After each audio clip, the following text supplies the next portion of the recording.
नमस्कार, आप देख रहे हैं सच पत्रिका न्यूज और मैं हूं बालकृष्ण शुक्ला। आप सभी का स्वागत करता हूं आज के बुलेटिन में। आज के बुलेटिन की शुरुआत करते हैं पुलिस की बड़ी कार्रवाई से। उसके बाद दिखाएंगे क्षेत्र की तमाम बड़ी खबरें। यदि आप चाहते हैं सबसे तेज, सच और सटीक खबरें तो चैनल को सब्सक्राइब करना बिल्कुल न भूलें। आमजन में विश्वास और अपराधियों में भय के मूल मंत्र को साकार करते हुए कोटपुतली बहरोड जिले में अपराध और अपराधियों के खिलाफ रविवार को एक बड़ा अभियान चलाया गया। एसपी राजन दुष्यंत के निर्देश पर चलाए गए एरिया डोमिनेशन विशेष धरपकड़ अभियान ने जिले में सक्रिय असामाजिक तत्वों की कमर तोड़ दी।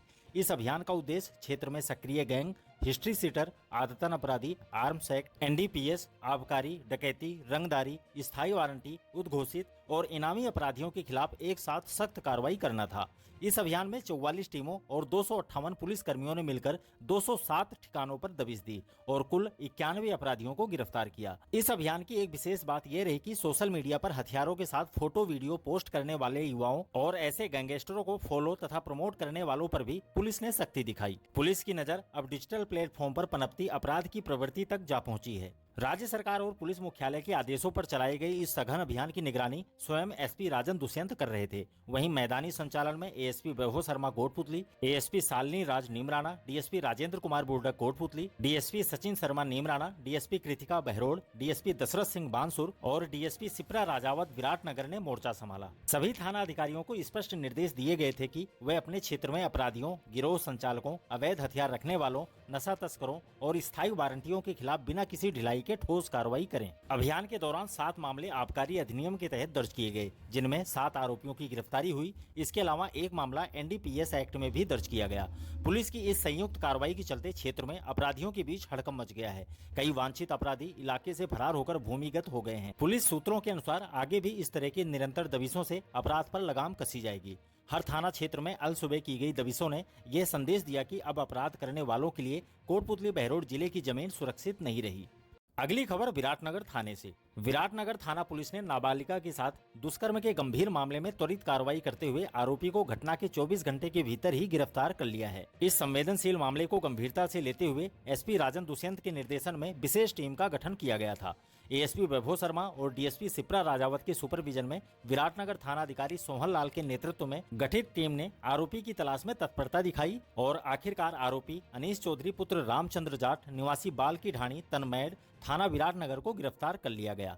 अनीश की उम्र करीब 20 वर्ष बताई गई है और शिकायत मिलने पर उसके खिलाफ पोक्सो एक्ट समेत विभिन्न गंभीर धाराओं में मामला दर्ज किया गया था। एसपी राजन दुष्यंत ने स्पष्ट किया है कि बच्चों और महिलाओं के खिलाफ अपराध करने वालों के लिए जिले में कोई जगह नहीं है। ऐसे मामलों में जीरो टॉलरेंस की नीति अपनाई जाएगी और पीड़ितों को शीघ्र न्याय दिलाया जाएगा।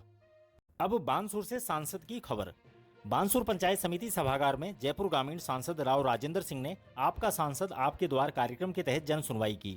कार्यक्रम में ब्लॉक स्तरीय अधिकारी भी मौजूद रहे। ग्रामीणों ने बिजली और पानी की समस्याओं को सांसद के समक्ष रखा। उन्होंने पनियाला से बड़ौदा में निर्माणाधीन एक्सप्रेस वे पर बानसूर रोड पर कट बनाने की मांग की। साथ ही जल जीवन मिशन के अधूरे कार्यों को पूरा करने का आग्रह भी किया। सांसद ने अधिकारियों को जल जीवन मिशन के कार्य शुरू करने के निर्देश दिए। स्थानीय नागरिकों ने टूटी हुई सड़कों की मरम्मत की मांग भी रखी।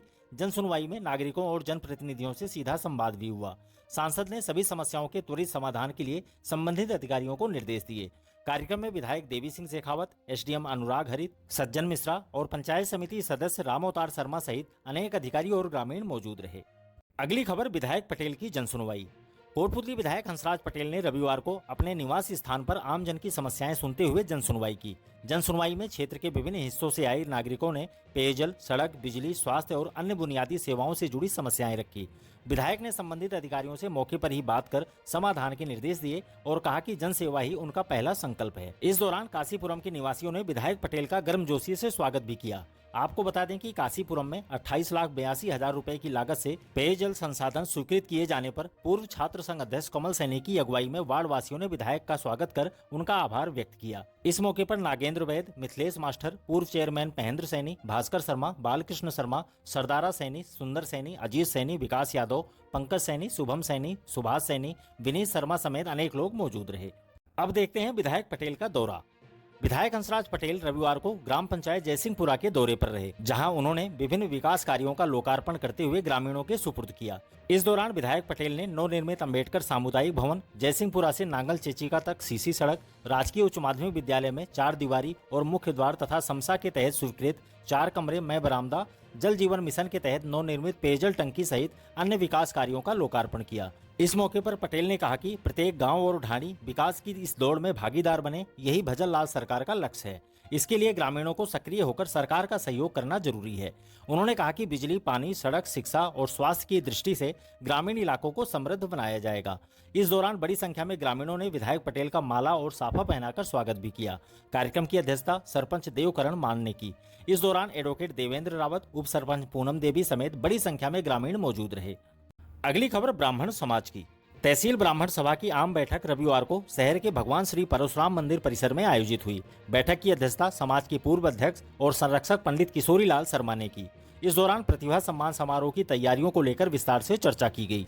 महामंत्री वीके नवल ने बताया कि तहसील स्तरीय इस समारोह में सत्र 2023-24 व सत्र 2024-25 में बोर्ड परीक्षाओं, स्नातक तथा स्नातकोत्तर में 80% से अधिक अंक प्राप्त करने वाले छात्र छात्राओं, नीट तथा इंजीनियरिंग में चयनित और अन्य राजकीय सेवाओं में स्थान बनाने वाले प्रतिभागियों को सम्मानित किया जाएगा। यह समारोह 24 अगस्त को आयोजित होगा, जिसके लिए 31 जुलाई तक आवेदन स्वीकार किए जाएंगे।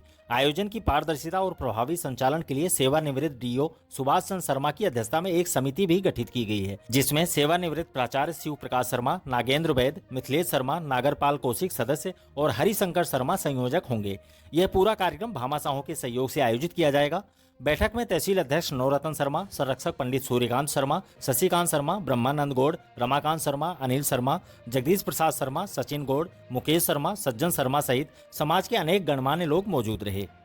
अगली खबर अदालत के फैसले की। शिक्षा के मंदिर में धोखे की पटकथा लिखने वालों को आखिरकार 13 साल बाद कानून ने दोषी ठहरा दिया। कोटपुतली की एसीजेएम कोर्ट संख्या 2 ने फर्जी परीक्षार्थी के मामले में फैसला सुनाते हुए 2 आरोपियों को 3-3 साल के कारावास और अर्थदंड की सजा सुनाई है। यह मामला 19 मार्च 2012 का है, जब कोटपुतली के एक निजी कॉलेज में बीए प्रथम वर्ष की अंग्रेजी परीक्षा के दौरान पाथरेडी ग्राम निवासी रामवीर सदालाल निवासी रामसिंहपुरा के स्थान पर परीक्षा देता पकड़ा गया था। इसकी शिकायत मिलने पर पुलिस द्वारा आरोपियों पर विभिन्न धाराओं में मुकदमा दर्ज किया गया था। बहस के दौरान अभियोजन अधिकारी डॉक्टर पंकज कुमार यादव ने दलील दी कि फर्जी परीक्षार्थियों की वजह से शिक्षा व्यवस्था की साख खतरे में पड़ती है और इससे योग्य छात्रों के साथ अन्याय होता है, इसलिए ऐसे मामलों में सख्त सजा जरूरी है।